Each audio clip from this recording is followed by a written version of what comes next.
ಓಂ ಶಾಂತಿ. ಅವ್ಯಕ್ತ ಮುರಳಿ ಮಹಾವಾಕ್ಯಗಳು. ಅವ್ಯಕ್ತ ಮುರಳಿ 1969 ಏನು ಪ್ರಾರಂಭ ಆಗಿದೆ. ಬ್ರಹ್ಮ ತಂದೆ ಅವ್ಯಕ್ತರಾದ ನಂತರ, ಅಂದರೆ ಶರೀರ ಬಿಟ್ಟ ನಂತರ, ಗುಲ್ಶಾರ್ ದಾದೀಜಿರವರ ಮೂಲಕ ಬ್ರಹ್ಮ ಬಾಬಾ ಮತ್ತು ಶಿವ ಬಾಬಾ, ಬಾಬ್ ದಾದಾ ಇಬ್ಬರ ಅವತರಣೆಯಾಗಿ ಏನೆಲ್ಲ ಮುರುಳಿಗಳನ್ನು ನುಡಿಸಿದ್ದಾರೆ. ಇದು ಬಹಳ ಪವರ್ಫುಲ್ ಇರುತ್ತೆ, ನಮ್ಮ ಜೀವನದಲ್ಲಿ ಬಹಳ ಅವಶ್ಯಕವಾಗಿರುವಂಥದ್ದು. ಬಾಬಾ ಹೇಳ್ತಾರೆ, ನಿಮಗೇನೋ ಜೀವನದಲ್ಲಿ ಸಮಸ್ಯೆ ಬಂತು ಅಂದರೆ, ಏನೋ ಜೀವನದಲ್ಲಿ ಏರುಪೇರಾಯಿತು ಅಂದರೆ, ಸರ್ವ ಸಮಸ್ಯೆಗಳಿಗೆ ಸಮಾಧಾನ ಬೇಕು ಅನ್ನೋದಾದರೆ ಅವ್ಯಕ್ತ ಮಿಲನದ ಅನುಭವವನ್ನು ಮಾಡಲಿಕ್ಕೆ ಯಾವಾಗಲೂ ನಿಮ್ಮ ಮನಸ್ಸಿನ ಗೊಂದಲ ಆಗುತ್ತೆ. ಅವ್ಯಕ್ತ ಮುರುಳಿ ಕೇಳಿ ಅಂತಾರೆ ಬಾಬಾ. ಏಕೆಂದರೆ ಅವ್ಯಕ್ತ ವಾಣಿಗಳಲ್ಲಿ ಬಹಳಷ್ಟು ರಹಸ್ಯಗಳನ್ನು ಬಾಬಾ ಬಿಚ್ಚಿಟ್ಟಿದ್ದಾರೆ, ಬಹಳಷ್ಟು ಅರ್ಥವನ್ನು ನೀಡಿದ್ದಾರೆ, ಬಹಳಷ್ಟು ಪ್ರಶ್ನೆಗಳಿಗೆ ಉತ್ತರವನ್ನು ನೀಡಿದ್ದಾರೆ. ಹಾಗಾಗಿ ಅವ್ಯಕ್ತವಾಣಿಗಳು ಕೇಳುವಂತಹದ್ದು ಬಹಳ ಅವಶ್ಯಕತೆ. ಬಾಬಾ ಇತ್ತೀಚೆಗಂತೂ ಬಹಳ ಹೇಳ್ತಾರೆ, ಅವ್ಯಕ್ತ ಮುರಳಿಗಳನ್ನು ಓದಿ ಕೇಳಿ ಅಂದ್ಬಿಟ್ಟು. ನಮ್ಮ ಹಿರಿಯರು ಸಹ ಹೇಳ್ತಾರೆ, ಪ್ರತಿದಿನ ಒಂದು ಅವ್ಯಕ್ತವಾಣಿ ಓದುವಂತಹದ್ದು ಅಥವಾ ಕೇಳುವಂತಹದ್ದು ಬಹಳ ಅವಶ್ಯಕತೆ, ವರ್ತಮಾನ ಪರಿಸ್ಥಿತಿಗಳಿಗೆ ಅನುಗುಣವಾಗಿ ಅಂದ್ಬಿಟ್ಟು. ಅದಕ್ಕೋಸ್ಕರ ಪ್ರತಿದಿನ ಅವ್ಯಕ್ತವಾಣಿ ಒಂದು ಕೇಳಲೇಬೇಕು ಅಥವಾ ಓದಲೇಬೇಕು ಅನ್ನುವ ದೃಢ ಸಂಕಲ್ಪವನ್ನು ಇಟ್ಕೊಂಡು ಅವ್ಯಕ್ತವಾಣಿಯನ್ನು ಕೇಳೋಣ. ಈಗ ಕೇಳೋಣ. ಮುರಳಿಯ ದಿನಾಂಕ 2/2/70. ಆತ್ಮಿಕ್ ಪವರ್ ಕಿ ಪರಕ್, ಆತ್ಮಿಕ ಶಕ್ತಿಯ ಗುರುತು. ಆಜ್ ಬಾಪ್ ದಾದಾ हर एक का प्रोजेक्टर शो देख रहे हैं, आप लोग भी प्रोजेक्टर शो रखते हो. ಬಾಬಾಕ್ಕೆ ಹೇಳ್ತಾರೆ, ಇವತ್ತು ಬಾಪ್ ದಾದಾ ಪ್ರತಿಯೊಬ್ಬರ ಪ್ರೊಜೆಕ್ಟರ್ ಶೋ ನೋಡ್ತಾ ಇದ್ದಾರೆ. ನೀವು ಸಹ ಪ್ರೊಜೆಕ್ಟರ್ ಶೋ ಇಡ್ತೀರಾ? प्रोजेक्टर कौन सा है जिस द्वारा चित्र देखते हो? हर एक के नयन प्रोजेक्टर है. इस प्रोजेक्टर द्वारा कौन सा चित्र दुनिया को दिखला सकते हो? ಪ್ರೊಜೆಕ್ಟರ್ ಯಾವುದಾಗಿದೆ, ಅದರ ಮೂಲಕ ಚಿತ್ರವನ್ನು ನೀವು ನೋಡುತ್ತೀರಾ. ಪ್ರತಿಯೊಬ್ಬರ ನಯನಗಳು ಪ್ರೊಜೆಕ್ಟರ್ ಆಗಿದೆ. ಈ ಪ್ರೊಜೆಕ್ಟರ್ ಮೂಲಕ ಯಾವ ಚಿತ್ರವನ್ನು ನೀವು ಪ್ರಪಂಚದವರಿಗೆ ತೋರಿಸಬಹುದು, ನಯನಗಳ ಮೂಲಕ ಯಾವ ಚಿತ್ರವನ್ನು ಜಗತ್ತಿನ ಆತ್ಮಗಳಿಗೆ ತೋರಿಸಬಹುದು. वो है साइंस की शक्ति का प्रोजेक्टर और यह है ईश्वरीय शक्ति का प्रोजेक्टर. जितना जितना प्रोजेक्टर पावरफुल होता है उतना ही दृश्य क्लियर देखने में आता है. ಅದಾಗಿದೆ ಸೈನ್ಸಿನ ಶಕ್ತಿಯ ಪ್ರೊಜೆಕ್ಟರ್, ಆದರೆ ಇದಾಗಿದೆ ಈಶ್ವರೀಯ ಶಕ್ತಿಯ ಪ್ರೊಜೆಕ್ಟರ್. ಎಷ್ಟೆಷ್ಟು ಪ್ರೊಜೆಕ್ಟರ್ ಮೂಲಕ ಪ್ರೊಜೆಕ್ಟರ್ ಪವರ್ಫುಲ್ ಇರುತ್ತೆ, ಅಷ್ಟು ದೃಶ್ಯಗಳು ಸಹ ಕ್ಲಿಯರ್ ಆಗಿ ಕಾಣಿಸುತ್ತೆ. वैसे ही तुम सभी बच्चों की ये दिव्य नेत्र जितना जितना क्लियर अर्थात रूहानियत से संपूर्ण होंगे, उतना ही तुम बच्चों के नयनों द्वारा कई चित्र देख सकते हैं. ಬಾಬಾ ಹೇಳ್ತಾರೆ, ಹಾಗೆ ನೀವು ಎಲ್ಲ ಮಕ್ಕಳ ದಿವ್ಯ ನೇತ್ರಗಳು ಎಷ್ಟೆಷ್ಟು ಕ್ಲಿಯರ್ ಆಗಿರುತ್ತೆ ಅಂದರೆ ಅರ್ಥ ಆತ್ಮೀಯತೆಯಿಂದ ಸಂಪೂರ್ಣವಾಗಿರುತ್ತೆ, ಅಷ್ಟು ನೀವು ಮಕ್ಕಳ ನಯನಗಳ ಮೂಲಕ ಅನೇಕ ಚಿತ್ರಗಳನ್ನು ನೋಡಬಹುದು. और ऐसे ही स्पष्ट दिखलाई देंगे जैसे प्रोजेक्टर द्वारा स्पष्ट दिखाई देते हैं. ಈ ರೀತಿ ಸ್ಪಷ್ಟವಾಗಿ ಕಾಣಿಸುತ್ತೆ. ಹೇಗೆ? ಪ್ರೊಜೆಕ್ಟರ್ ಮೂಲಕ ಕ್ಲಿಯರ್ ಆಗಿ ಕಾಣಿಸುತ್ತೆ, ಸ್ಪಷ್ಟವಾಗಿ ಕಾಣಿಸುತ್ತೆ. तो इन नयनों द्वारा बाप दादा और पूरी रचना के स्थूल सूक्ष्म मूल तीनों लोकों के चित्र दिखाई दे सकते हैं. ಈ ನಯನಗಳ ಮೂಲಕ ಬಾಪ್ ದಾದಾ ಮತ್ತು ಪೂರ್ತಿ ರಚನೆಯ ಸ್ಥೂಲ ಸೂಕ್ಷ್ಮ ಮೂಲ ಮೂರು ಲೋಕಗಳ ಚಿತ್ರವನ್ನು ತೋರಿಸಬಹುದು. कोई भी आपके सामने आए तो सर्व साक्षात्कार तुम्हारे नयनों द्वारा कर सकते हैं. ಯಾರು ನಿಮ್ಮ ಎದುರುಗಡೆ ಬಂದ್ರೂ ಕೂಡ ಸರ್ವ ಸಾಕ್ಷಾತ್ಕಾರ ನಿಮ್ಮ ನಯನಗಳ ಮೂಲಕ ಮಾಡಬಹುದು. जितना जितना लाइट तेज होगी उतना चित्र क्लियर। बल्ब पावरफुल कितना है वो फिर बाप दादा कैसे देखते हैं मालूम है? ಎಷ್ಟೆಷ್ಟು ಲೈಟ್ ತೀಕ್ಷ್ಣವಾಗಿರುತ್ತೆ ಅಷ್ಟು ಚಿತ್ರಗಳು ಕ್ಲಿಯರ್ ಆಗಿರುತ್ತೆ. ಬಲ್ಬು ಶಕ್ತಿಶಾಲಿಯಾಗಿ ಎಷ್ಟಿದೆ ಅನ್ನೋದನ್ನು ಬಾಪ್ ದಾದಾ ಹೇಗೆ ನೋಡ್ತಾರೆ ಗೊತ್ತಿದೆಯಾ? ಅಪ್ನಾ ಬಲ್ಬ್ ದೇಖಾ ಹೈ ಕಿ ಕಿತ್ನೆ ಪವರ್ ಕಾ ಹೈ. ನಿಮ್ಮ ಕಣ್ಣುಗಳೆಂಬ ಬಲ್ಬ್ ಎಷ್ಟು ಶಕ್ತಿಶಾಲಿ, ಎಷ್ಟು ಪವರ್ಫುಲ್ ಇದೆ, ಎಷ್ಟು ಪವರಿಂದಿದೆ ಗೊತ್ತಾ ಅಂತಾರೆ ಬಾಬ್ರವ್ರು. ನೋಡಿದ್ದೀರಾ? हर एक ने अपने बल्ब की पावर देखा है. जो समझते हैं हम अपनी लाइट के प्रोजेक्टर को जानते हैं कि हमारा बल्ब किस प्रकार का है, वो हाथ उठाई. ಬಾಬಾ ಹೇಳ್ತಾರೆ, ಯಾರು ತಿಳ್ಕೊಂಡಿದ್ದೀರಾ ನಾವು ನಮ್ಮ ಲೈಟಿನ ಪರ್ಸೆಂಟೇಜನ್ನು ತಿಳ್ಕೊಂಡಿದ್ದೀವಿ, ನಮ್ಮ ಬಲ್ಬು ಯಾವ ಪ್ರಕಾರದ್ದಿದೆ, ಯಾರು ತಿಳ್ಕೊಂಡಿದ್ದೀರಾ ಅವ್ರ ಕೈ ಎತ್ತಿ ಅಂತಾರೆ ಬಾಬರವರು. हमारी आत्मा कितना पावरफुल है इसकी परख किस आधार से कर सकते हो? ನಾವು ಆತ್ಮ ಎಷ್ಟು ಶಕ್ತಿಶಾಲಿ ಆಗಿದ್ದೀವಿ ಅದನ್ನು ಯಾವ ಆಧಾರದ ಮೇಲೆ ಗುರುತಿಸ್ತೀರಾ? ಕೆಲವರು ಹೇಳಿದ್ರು ಚಾರ್ಟಿಂದ ಗುರುತಿಸ್ಬೋದು ಅಂದ್ಬಿಟ್ಟು. वो भी टोटल बात हो गया. कौन सी बात से अपनी परख कर सकते हो? ಬಾಬಾ ಹೇಳ್ತಾರೆ ಅದಂತೂ ಚಾರ್ಟಿಂದ ತಿಳ್ಕೊಳ್ಳೋದು ಅದಂತೂ ಟೋಟಲ್ ಆಗಿಬಿಡ್ತು. ಆದರೆ ಯಾವ ರೀತಿ ಯಾವ ಮಾತಿನಿಂದ ನಿಮ್ಮನ್ನು ನೀವು ಪರೀಕ್ಷಿಸ್ಬೋದು ನಾನೆಷ್ಟು ಶಕ್ತಿಶಾಲಿ ಇದ್ದೀನಿ ಎಂದು. ಲೈಟ್ ಮೇ ವಿಶೇಷತಾ ಕ್ಯಾ ಹೋತಿ ಹೈ?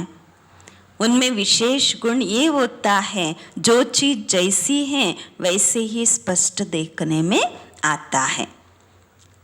ಲೈಟಲ್ಲಿ ವಿಶೇಷತೆ ಏನಿರುತ್ತೆ? ಅದರಲ್ಲಿ ವಿಶೇಷ ಗುಣ ಇದಿರುತ್ತೆ, ವಸ್ತುಗಳು ಎಷ್ಟಿರುತ್ತೆ ಅಷ್ಟು ಸ್ಪಷ್ಟವಾಗಿ ಕಾಣಿಸುತ್ತಿರುತ್ತೆ. ಹೇಗಿರುತ್ತೆ ಲೈಟು ವಸ್ತುಗಳು ಹಾಗೆಯೇ ಸ್ಪಷ್ಟವಾಗಿ ಕಾಣಿಸ್ತಿರುತ್ತೆ. ಅಂದ್ಯಾರೆ ಮೇ ಜೋ ಜೈಸಿ ವಸ್ತು ಹೇ ವೈಸೆ ದೇಖನೆ ಮೇ ನಹೀ ಆತಾ. ಕತ್ತಲಿತ್ತು ಅಂದರೆ ವಸ್ತು ಹೇಗಿರುತ್ತೆ ಹಾಗೆ ಸ್ಪಷ್ಟವಾಗಿ ಕಾಣೋದಿಲ್ಲ. तो लाइट का विशेष गुण है अस्पष्ट को स्पष्ट करना. इस रीति से अपनी लाइट की परसेंटेज परखने की तरीका यही है. ಈ ಲೈಟಿನ ವಿಶೇಷ ಗುಣ ಏನಂದರೆ ಅಸ್ಪಷ್ಟವನ್ನು ಕೂಡ ಸ್ಪಷ್ಟವಾಗಿ ಮಾಡುತ್ತೆ. ಈ ರೀತಿಯಿಂದ ನಿಮ್ಮ ಶಕ್ತಿಯ ನಿಮ್ಮ ಪ್ರಕಾಶದ ಪರ್ಸೆಂಟೇಜನ್ನು ಗುರುತಿಸಬಹುದು. ಇದೇ ವಿಧಾನ ಆಗಿದೆ. एक तो अपने पुरुषार्थ का मार्ग स्पष्ट होगा अर्थात लाइन क्लियर देखने में आएगी. दूसरी बात अपना भविष्य स्टेटस भी देखने में आएगा. ಒಂದಂತೂ ತಮ್ಮ ಪುರುಷಾರ್ಥದ ಮಾರ್ಗ ಸ್ಪಷ್ಟವಾಗಿ ಕಾಣಿಸುತ್ತೆ, ಅಂದರೆ ಅರ್ಥ ಲೈನ್ ಕ್ಲಿಯರ್ ಆಗಿ ಕಾಣಿಸುತ್ತೆ. ಎರಡನೆಯದಾಗಿ ತಮ್ಮ ಭವಿಷ್ಯ ಸ್ಟೇಟಸ್ಸನ್ನು ಕೂಡ ತಾವು ನೋಡಬಹುದು. तीसरी बात जिन्हों की सर्विस करते हो तो जितनी खुद की रोशनी पावरफुल होगी उन्हों को भी इतना ही सहज और स्पष्ट मार्ग दिखा सकेंगे. ಮೂರನೆಯ ಮಾತಾಗಿದೆ, ಯಾರ ಸೇವೆ ಮಾಡ್ತೀರಾ, ಸರ್ವಿಸ್ ಮಾಡ್ತೀರಾ, ಎಷ್ಟೆಷ್ಟು ಸ್ವಯಂನ ಪ್ರಕಾಶ ಪವರ್ಫುಲ್ ಇರುತ್ತೆ ಅವರಿಗೂ ಅಷ್ಟೇ ಸಹಜವಾಗಿ ಸ್ಪಷ್ಟವಾಗಿ ಮಾರ್ಗವನ್ನು ನೀವು ತೋರಿಸ್ಬೋದು. वह भी सहज ही अपने पुरुषार्थ में चल पड़ेंगे. ಅವರು ಕೂಡ ಸಹಜವಾಗಿ ತಮ್ಮ ಪುರುಷಾರ್ಥದಲ್ಲಿ ಮುಂದುವರಿತಾರೆ. अपनी मंजिल सहज देखने में आएगा. ಮತ್ತು ತಮ್ಮ ಗುರಿಯು ಕೂಡ ಸಹಜವಾಗಿ ಕಾಣಿಸುತ್ತೆ. जितना लाइट की परसेंटेज ज़्यादा होगा उतना ही सभी बातों में स्पष्ट देखने में आएगा. ಎಷ್ಟೆಷ್ಟು ಲೈಟಿನ ಪರ್ಸೆಂಟೇಜ್ ಜಾಸ್ತಿ ಇರುತ್ತೆ ಅಷ್ಟು ಎಲ್ಲ ಮಾತುಗಳಲ್ಲಿ ಸ್ಪಷ್ಟವಾಗಿ ಕಾಣಿಸುತ್ತೆ. ಒಂದು ವೇಳೆ ಲೈಟಿನ ಪರ್ಸೆಂಟೇಜ್ ಕಡಿಮೆ ಇತ್ತು ಅಂದರೆ ಸ್ವಯಂ ಪುರುಷಾರ್ಥದಲ್ಲಿ ಸ್ಪಷ್ಟವಾಗಿರೋದಿಲ್ಲ. ಮತ್ತು ಯಾರಿಗೆ ಮಾರ್ಗವನ್ನು ತೋರಿಸ್ತೀರಾ ಅವರು ಕೂಡ ಸಹಜ ಮತ್ತು ಸ್ಪಷ್ಟ ತಮ್ಮ ಮಾರ್ಗ ತಮ್ಮ ಗುರಿಯನ್ನು ತಿಳ್ಕೊಳ್ಳೋದಕ್ಕೆ ಆಗೋದಿಲ್ಲ. जिसकी लाइट पावरफुल होगी वह न खुद उलझते हैं न दूसरों को उलझाते हैं. ಯಾರ ಲೈಟ್ ಪವರ್ಫುಲ್ ಇರುತ್ತೆ ಅವರು ಗೊಂದಲಕ್ಕೆ ಒಳಗಾಗೋದಿಲ್ಲ, ಬೇರೆಯವರನ್ನು ಕೂಡ ಗೊಂದಲ ಮಾಡೋದಿಲ್ಲ. तो अपने पुरुषार्थ अपनी सर्विस से देख सकते हो कि जिन्हों की सर्विस करते हो उन्हों का मार्ग स्पष्ट होता है. ನಿಮ್ಮ ಪುರುಷಾರ್ಥವನ್ನು ನೀವು ಮಾಡುವ ಸರ್ವೀಸಿಂದ ನೋಡಬಹುದು. ಯಾರಿಗೆ ನೀವು ಸೇವೆ ಮಾಡ್ತೀರಾ, ಬಾಬಾ ಹೇಳ್ತಾರೆ, ಯಾರಿಗೆ ನೀವು ಸೇವೆ ಮಾಡ್ತೀರಾ ಅವರ ಮಾರ್ಗ ಸ್ಪಷ್ಟವಾಗಿ ಇದೆಯಾ? ಒಂದು ವೇಳೆ ಮಾರ್ಗ ಸ್ಪಷ್ಟವಾಗಿಲ್ಲ ಅಂತ ಹೇಳಿದ್ರೆ ತಮ್ಮ ಲೈಟಿನ ಪರ್ಸೆಂಟೇಜಿನ ಕಡಿಮೆ ಇದೆ. ಕೆಲವರು ಸ್ವಯಂ ಕೆಲವೊಮ್ಮೆ ಕೈ ಖುದ್ ಕಭಿ कदम कदम पर ठोकर खाते हैं, उनकी रचना भी ऐसे ही होती है. अभी आप एक ಮಾಸ್ಟರ್ ರಚಯಿತಾ ಹೋ.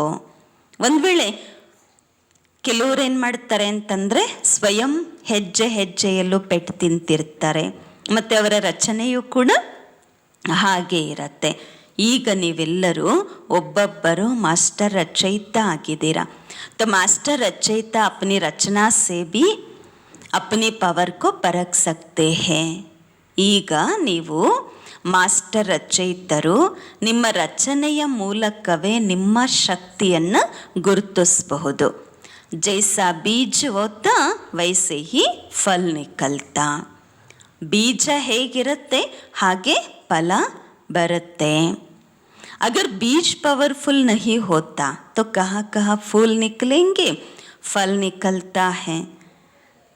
कहाँ कहाँ फूल निकलेंगे, फल निकलेंगे, लेकिन स्वीकार करने योग्य नहीं होता. ಒಂದು ವೇಳೆ ಬೀಜ ಶಕ್ತಿಶಾಲಿಯಾಗಿಲ್ಲ ಅಂದರೆ ಅಲ್ಲಲ್ಲಿ ಹೂಗಳೇನೋ ಬರುತ್ತೆ, ಹಣ್ಣು ಬರುತ್ತೆ, ಆದರೆ ಅದು ಸ್ವೀಕಾರ ಮಾಡಲಿಕ್ಕೆ ಯೋಗ್ಯ ಇರೋದಿಲ್ಲ. जो बहुत सुंदर और खुशबूदार होंगे, जो फल अच्छा होगा उनको ही खरीद करेंगे ना. ಯಾವ ಹಣ್ಣುಗಳು ಹೂಗಳು ತುಂಬ ಚೆನ್ನಾಗಿರುತ್ತೆ, ಸುಂದರವಾಗಿರುತ್ತೆ, ಸುಗಂಧಭರಿತವಾಗಿ ಇರುತ್ತೆ, ಚೆನ್ನಾಗಿ ಇರುತ್ತೆ, ಅದನ್ನೇ ಖರೀದಿ ಮಾಡ್ತೀರಾ ಅಲ್ವಾ? अगर बीज ही पावरफुल नहीं होता तो रचना भी जो पैदा होती है वो स्वीकार करने योग्य नहीं होता. ಒಂದು ವೇಳೆ ಬೀಜನೇ ಶಕ್ತಿಶಾಲಿಯಾಗಿ ಇಲ್ಲ ಅಂತ ಅಂದರೆ ಅದರಿಂದ ಏನು ರಚನೆ ಬರುತ್ತೆ, ಹೂವು ಹಣ್ಣು ಬರುತ್ತೆ, ಅದು ಸ್ವೀಕಾರ ಮಾಡಲಿಕ್ಕೆ ಯೋಗ್ಯ ಇರೋದಿಲ್ಲ. इसलिए अपनी लाइट की परसेंटेज को बढ़ाओ. दिन प्रतिदिन सभी के मस्तक और नयन ऐसा ही सर्विस करे जैसे आपका प्रोजेक्टर शो सर्विस करता है. ದಿನ ಪ್ರತಿದಿನ ಬಾಬಾ ಹೇಳ್ತಾರೆ ನಿಮ್ಮ ಲೈಟಿನ ಪರ್ಸೆಂಟೇಜನ್ನು ಹೆಚ್ಚಿಸ್ಕೊಳ್ಳಿ. ದಿನ ಪ್ರತಿದಿನ ಎಲ್ಲರ ಮಸ್ತಕ ಮತ್ತು ನಯನಗಳು ಈ ರೀತಿ ಸರ್ವಿಸ್ ಮಾಡಬೇಕು ಹೇಗೆ ನಿಮ್ಮ ಪ್ರೊಜೆಕ್ಟರ್ ಶೋ ಸರ್ವಿಸ್ ಮಾಡುತ್ತೆ. कोई भी सामने आएंगे वो चित्र आपके नयनों में देखेंगे. नयन को देखते ही बुद्धि योग द्वारा अनेक साक्षात्कार होंगे. ಯಾರು ನಿಮ್ಮ ಮುಂದೆ ಬರ್ತಾರೆ ಅವರು ಚಿತ್ರದ ಮುಂದೆ ಬಂದ ಕೂಡಲೇ ನಿಮ್ಮ ನಯನಗಳಲ್ಲಿ ನಿಮ್ಮ ಚಿತ್ರವನ್ನು ನಿಮ್ಮ ಚರಿತ್ರೆಯನ್ನು ನೋಡ್ತಾರೆ. ನಯನಗಳನ್ನು ನೋಡ್ತಿದ್ದಂತೆಯೇ ಬುದ್ಧಿಯೋಗದ ಮೂಲಕ ಅವರಿಗೆ ಅನೇಕ ಸಾಕ್ಷಾತ್ಕಾರಗಳು ಆಗತ್ತೆ. ಐಸೆ ಸಾಕ್ಷಾತ್ಕಾರ ಮೂರ್ತ ಅಪ್ನೆಕೋ ಬನಾನ. ಈ ರೀತಿ ಸಾಕ್ಷಾತ್ಕಾರ ಮೂರ್ತಿಗಳನ್ನಾಗಿ ನಿಮ್ಮನ್ನು ನೀವು ಮಾಡಿಕೊಳ್ಬೇಕು. लेकिन साक्षात्कार मूर्त वो बन सकते जो सदैव साक्षी स्थिति में स्थित होंगे. ಆದರೆ ಯಾರು ಸಾಕ್ಷಾತ್ಕಾರ ಮೂರ್ತಿ ಆಗಲಿಕ್ಕಾಗತ್ತೆ ಅಂದರೆ ಯಾರು ಸದಾ ಸಾಕ್ಷಿ ಸ್ಥಿತಿಯಲ್ಲಿ ಸ್ಥಿತರಾಗಿ ಇರ್ತಾರೆ. उनके नयन प्रोजेक्टर का काम करेंगे, उनका मस्तक सदैव चमकता हुआ दिखाई पड़ेगा. होली के बाद सांग बनाते हैं ना, देवताओं को सजाकर मस्तक में बल्ब जलाते हैं, ये सांग क्यों बनाते हैं? ಬಾಬಾ ಹೇಳ್ತಾರೆ ನಿಮ್ಮ ನಯನಗಳು ಪ್ರೊಜೆಕ್ಟರಿನ ಕೆಲಸ ಮಾಡಬೇಕು. ಅವರ ಮಸ್ತಕ ಅಂತಹವರ ಮಸ್ತಕ ಸದಾ ಹೊಳೆಯುವಂತೆ ಕಾಣುತ್ತೆ. ಹೋಲಿ ಆದ ನಂತರ ದೇವಿಯರನ್ನು ಕೂರಿಸ್ತಾರೆ ಅಲ್ವಾ, ಎಲ್ಲ ಮೆರವಣಿಗೆ ಮಾಡ್ತಾರೆ, ದೇವಿಯರನ್ನೆಲ್ಲ ಅಲಂಕಾರ ಮಾಡ್ತಾರೆ. ಯಾಕೆ ಮಾಡ್ತಾರೆ? ಕಿಸ್ ಸಮಯ ಕ ಪ್ರಾಕ್ಟಿಕಲ್ ರೂಪ ಹೇ, ಇಸ್ ಸಮಯ ಕಾ ಹೇ. ದೇವಿಯರ ಅಲಂಕಾರ ಮಾಡಿ ಮಸ್ತಕದಲ್ಲಿ ಬಲ್ಬ್ ಎಲ್ಲ ಹಾಕ್ತಾರೆ, ಮೆರವಣಿಗೆ ಎಲ್ಲ ಮಾಡ್ತಾರೆ. ಇದು ಯಾವ ಸಮಯದ ಪ್ರಾಕ್ಟಿಕಲ್ ರೂಪ? ಈ ಸಮಯದ್ದಲ್ವಾ? जो फिर आपके यादगार बनाते आते तो एक एक के मस्तक में ಲೈಟ್ ದೇಖನೆ ಆಯಿ. ನಿಮ್ಮ ಸ್ಮಾರಕವನ್ನು ಮಾಡ್ತಾರೆ. ಒಬ್ಬೊಬ್ಬರ ಮಸ್ತಕದಲ್ಲಿ ಲೈಟ್ ಕಾಣಿಸ್ಬೇಕು ಅಂತಾರೆ ಬಾಬಾ. ವಿನಾಶ್ ಕೆ ಸಮಯ भी ये लाइट रूप आपको बहुत मदद करेगी. कोई किस भी वृत्ति वाला आपके सामने आएंगे, वो इस देह को ना देख आपके चमकते हुए इस बल्ब को देखेंगे. ವಿನಾಶದ ಟೈಮಲ್ಲಿಯೂ ಕೂಡ ಈ ಲೈಟಿನ ಸ್ವರೂಪ ನಿಮಗೆ ತುಂಬ ಸಹಯೋಗ ಕೊಡುತ್ತೆ. ಯಾರು ಯಾವ ವೃತ್ತಿಯನ್ನೇ ಇಟ್ಕೊಂಡು ನಿಮ್ಮ ಎದುರುಗಡೆ ಬರಬಹುದು, ಅವರು ಈ ಶರೀರವನ್ನು ನೋಡೋದಿಲ್ಲ, ನಿಮ್ಮ ಹೊಳೆಯುತ್ತಿರುವಂತಹ ಆತ್ಮನನ್ನು ನೋಡ್ತಾರೆ.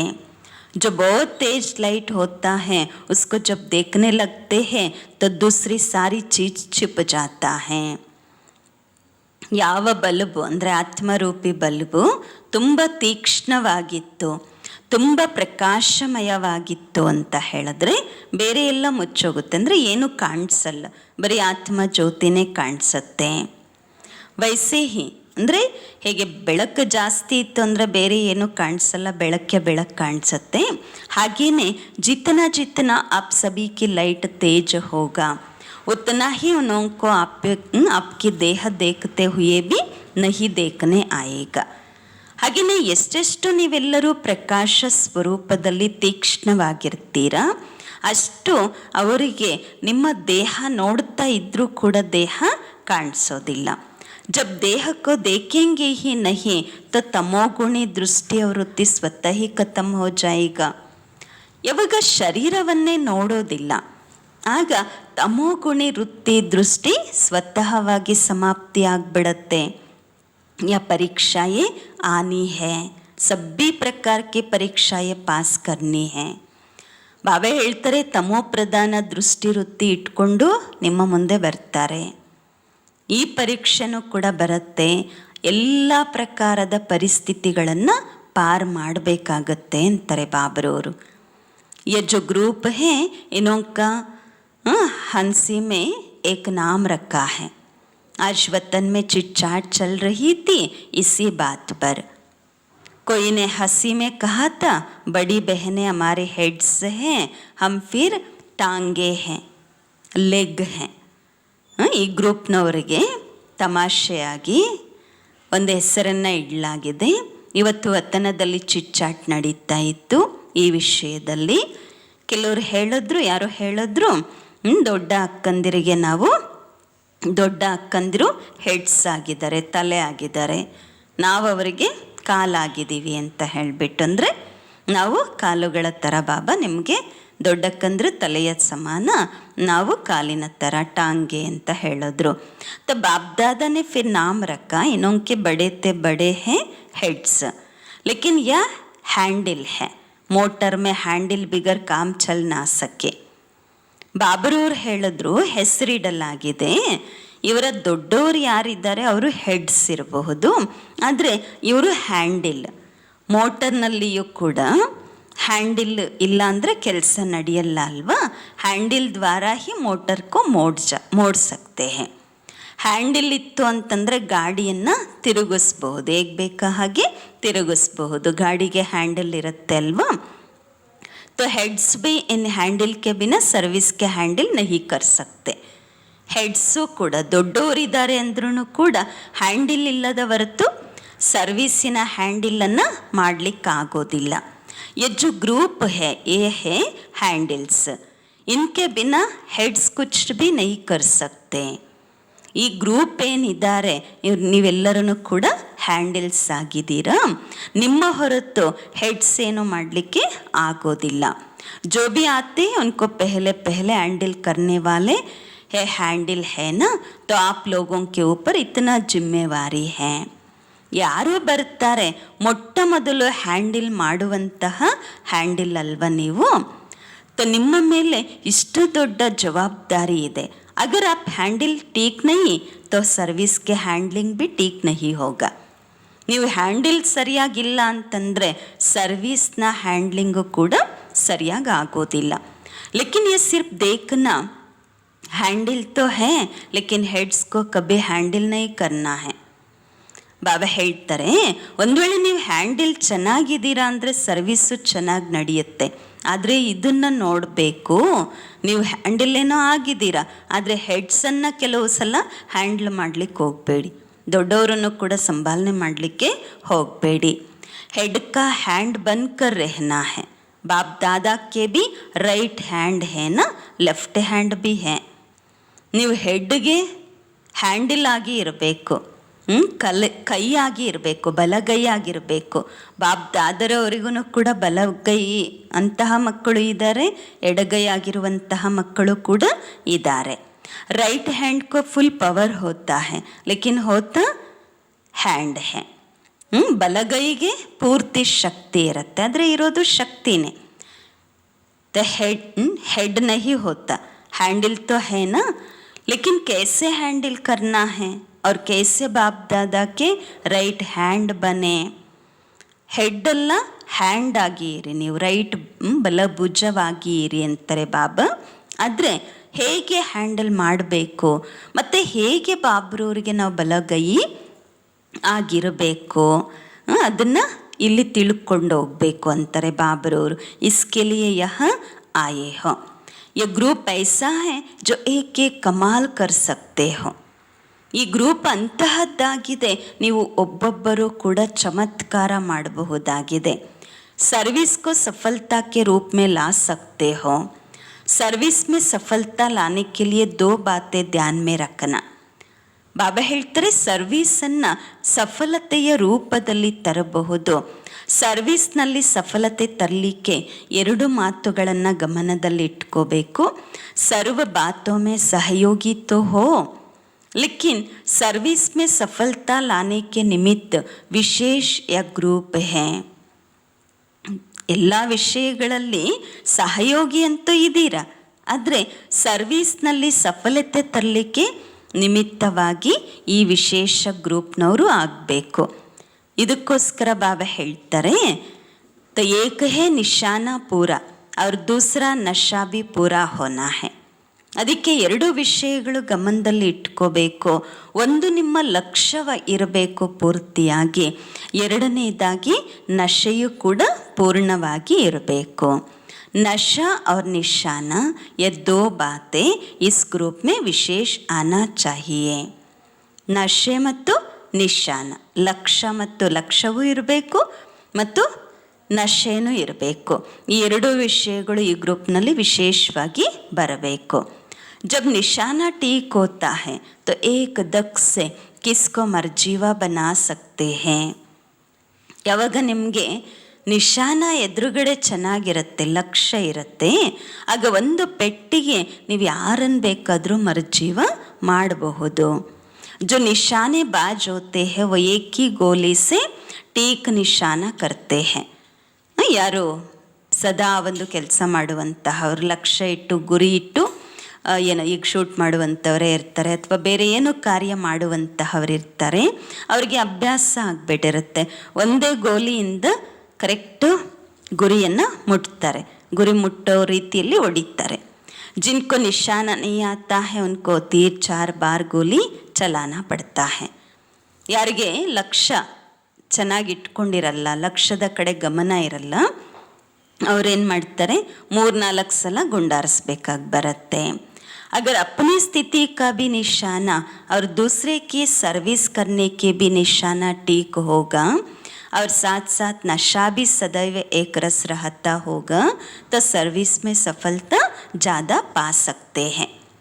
ಒಂದು ವೇಳೆ ತಮ್ಮ ಸ್ಥಿತಿಯ ಲಕ್ಷ್ಯ ಇದೆ, ಅನ್ಯರಿಗೆ ಸರ್ವಿಸ್ ಮಾಡಬೇಕು ಅನ್ನುವ ಲಕ್ಷ್ಯವು ಚೆನ್ನಾಗಿರುತ್ತೆ, ಜೊತೆಯಲ್ಲಿ ನಶೆನೂ ಇದೆ ಅಂದರೆ, ಸದಾ ಏಕರಸವಾಗಿ ಇತ್ತು ಅಂದರೆ ಸರ್ವಿಸ್ನಲ್ಲಿ ಹೆಚ್ಚು ಸಫಲತೆಯನ್ನು ಪಡಿಬಹುದು. कभी नशा उतर जाता कभी नशाना छूट जाता, ये दोनों बातें ठीक होना चाहिए. ಕೆಲವು ಸಲ ನಶೆ ಇಳಿದೋಗ್ಬಿಡುತ್ತೆ, ಕೆಲವು ಸಲ ಲಕ್ಷ್ಯ ಸರಿಯಾಗಿರೋದಿಲ್ಲ. ಈ 2 ಮಾತುಗಳನ್ನು ಸರಿ ಮಾಡಬೇಕು. जिसमें जितना खुद नशा होगा उतना ही निशाना ठीक कर सकेंगे. ಬಾಬಾ ಹೇಳ್ತಾರೆ, ಯಾರಲ್ಲಿ ಎಷ್ಟು ನಶೆ ಇರುತ್ತೆ ಅಷ್ಟು ಲಕ್ಷ್ಯವನ್ನು ಕೂಡ ಚೆನ್ನಾಗಿ ಇಟ್ಕೊಂಡು ಗುರಿ ನೋಡಿ ಬಾಣ ಬಿಡಬಹುದು. सर्विसेबल तो हो लेकिन सर्विस में भी क्या विशेषता लानी है. ಸರ್ವಿಸೇಬಲ್ ಅಂತೂ ಆಗಿದ್ದೀರಾ, ಆದರೆ ಈಗೇನು ವಿಶೇಷತೆಯನ್ನು ತರಬೇಕು ಸರ್ವಿಸಲ್ಲಿ. सर्विसेबल उनको कहा जाता जिनका 1 सेकेंड और 1 संकल्प भी बिना सर्विस के ना जाए, हर सेकेंड सर्विस के प्रति हो. ಸರ್ವಿಸೇಬಲ್ ಅಂತ ಹೇಳಿ ಅವರಿಗೆ ಹೇಳಲಾಗತ್ತೆ ಯಾರ 1 ಸೆಕೆಂಡು 1 ಸಂಕಲ್ಪವೂ ಕೂಡ ಸರ್ವಿಸ್ ಇಲ್ಲದ ಇರೋದಿಲ್ಲ. ಪ್ರತಿ ಸೆಕೆಂಡು ಸರ್ವಿಸ್ ಪ್ರತಿಯಾಗಿ ಇರುತ್ತೆ, ಅಂತಹವರು ಸರ್ವಿಸೇಬಲ್. चाहे अपने सर्विस चाहे दूसरों की सर्विस, लेकिन जब वो ही सर्विसेबल तो समय और संकल्प सर्विस के बिगर नहीं जाना चाहिए. ಬಲೆ ನಿಮ್ಮ ಸೇವೆ ಇರಬಹುದು, ಅನ್ಯರ ಸೇವೆ ಇರಬಹುದು, ಆದರೆ ಯಾವಾಗ ನೀವು ಇರೋದೇ ಸರ್ವಿಸೇಬಲ್ ಅಂದಾಗ ಸಮಯ ಸಂಕಲ್ಪ ಸರ್ವಿಸ್ನ ಹೊರತು ಇರಬಾರ್ದು. ಪರಮಾನ್ ಬರ್ದಾರ್ ಕಾರ್ತ್ ಹಿ ಹೇ ಪರಮಾನ್ ಪರ್ ಚಲನ. ಆಜ್ಞಾಕಾರಿಗಳ ಅರ್ಥವೇ ಆಗಿದೆ ಆಜ್ಞೆಯಂತೆ ನಡೆಯುವುದು. ಮುಖ್ಯ ಪರಮಾನ್ ಹೇ ನಿರಂತರ ಯಾದ್ ಮೇ ರಹೋ. ಬಾಬನ ಮುಖ್ಯ ಆಜ್ಞೆಯಾಗಿದೆ ನಿರಂತರ ನೆನಪಿನಲ್ಲಿ ಇರುವುದು. ಅಗರ್ ಇಸ್ ಪರಮಾನ್ ಪರ್ ನಹಿ ಚಲ್ತೆ ತೋ ಕ್ಯಾ ಕಹೆಂಗೆ. ಒಂದು ವೇಳೆ ಈ ಆಜ್ಞೆಯಂತೆ ನಡೆದಿಲ್ಲ ಅಂತ ಅಂದರೆ ಏನು ಹೇಳೋದು? ಜಿತನಾ ಜಿತನಾ ಇಸ್ ಪರಮಾನ್ ಕೋ ಪ್ರಾಕ್ಟಿಕಲ್ ಮೇ ಲಾಯೆಂಗೆ ಉತ್ತನ ಹಿ ಪ್ರತ್ಯಕ್ಷ ಫಲ್ ಮಿಲೇಗ. ಎಷ್ಟೆಷ್ಟು ಈ ಆಜ್ಞೆಯನ್ನು ಪ್ರಾಕ್ಟಿಕಲಲ್ಲಿ ತರ್ತೀರಾ ಅಷ್ಟಷ್ಟು ಪ್ರತ್ಯಕ್ಷ ಫಲ ಸಿಗತ್ತೆ.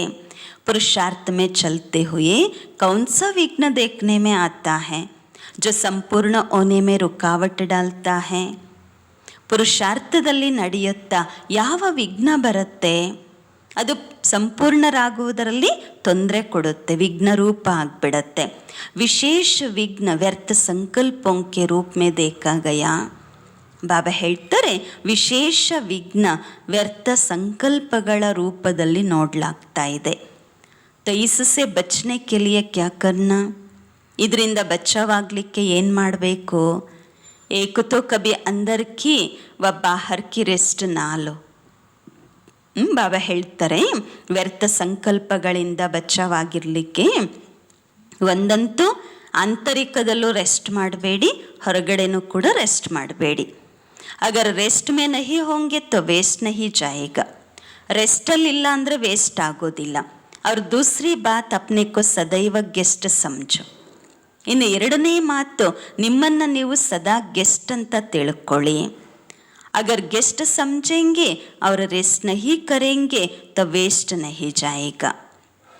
चाहे संकल्प चाहे समय, यह है सहज तरीका. ಒಂದು ವೇಳೆ ನೀವು ಗೆಸ್ಟ್ ಅಂತ ತಿಳ್ಕೊಂಡ್ರೆ ರೆಸ್ಟ್ ಮಾಡಲಿಲ್ಲ ಅಂದರೆ ವೇಸ್ಟ್ ಆಗೋದಿಲ್ಲ.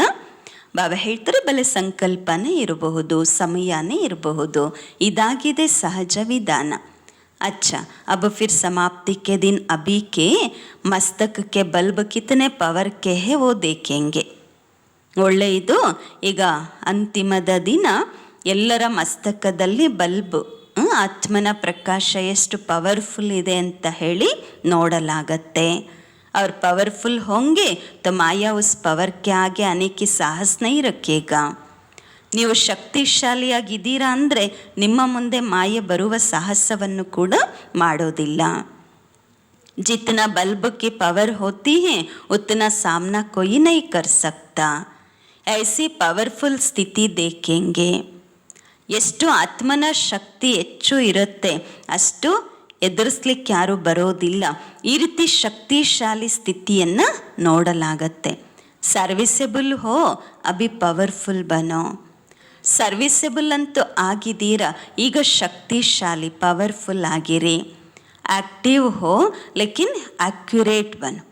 ಆಕ್ಟಿವ್ ಇದ್ದೀರಾ ಆದರೆ ಈಗ ಆಕ್ಯುರೇಟ್ ಆಗಿರಿ. तो इस ग्रुप को विशेष चाप कौन सा लगना है. ಈಗ ಈ ಗ್ರೂಪ್ನವರಿಗೆ ವಿಶೇಷವಾಗಿ ಯಾವ ಮುದ್ರೆ ಬೀಳಬೇಕಾಗಿದೆ? ಆಕ್ಯುರೇಟ್. कोई भी बात में सदैव एक्यूरेट, चाहे मन सा ಚಾಹೆ ವಾಚ ಚಾಹೆ ಕರ್ಮಣ, ತೀನೋ ಮೇ ಆ್ಯಕ್ಯುರೇಟ್. ಯಾವುದೇ ಮಾತಿನಲ್ಲಿ ಸದಾ ಆ್ಯಕ್ಯುರೇಟ್ ಇರಬೇಕು. ಮನಸ್ಸಿನಲ್ಲೇ ಇರಬಹುದು, ವಾಚಾದಲ್ಲೇ ಇರಬಹುದು, ಕರ್ಮದಲ್ಲೇ ಇರಬಹುದು, ಮೂರರಲ್ಲಿಯೂ ಕೂಡ ಸದಾ ಆ್ಯಕ್ಯುರೇಟ್ ಇರಬೇಕು. ಒಳ್ಳೆಯದು. ಓಂ ಶಾಂತಿ.